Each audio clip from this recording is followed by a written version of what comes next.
السلام عليكم ورحمة الله وبركاته. من الحاجات الحلوة اللي أنا شفتها امبارح وأنا ماشي سقاية للطيور والحيوانات.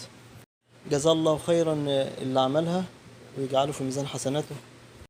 هي فعلا حاجة بسيطة بس أجرها عند ربنا كبير إن شاء الله. يا ريت الفكرة دي نعممها ونعملها في شوارعنا وفوق بيوتنا وفي البلكونات، لأن ثوابها عند ربنا كبير.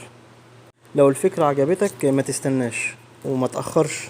لو في عندك أي طبق في البيت املى مية وحطه للطيور، لأن يا جماعة ما نعرفش أي حسنة إيه هتدخلنا الجنة. وربنا يجعل هذا الأمر في ميزان حسنات صاحب الفكرة وفي ميزان حسناتكم.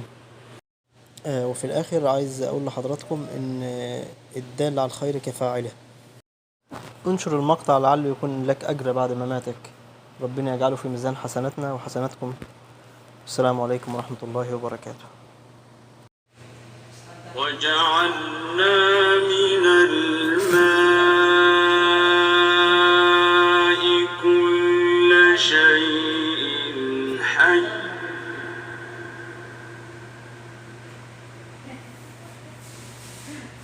أفلا يؤمنون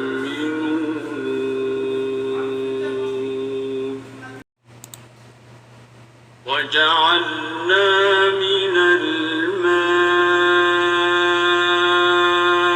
كل شيء حي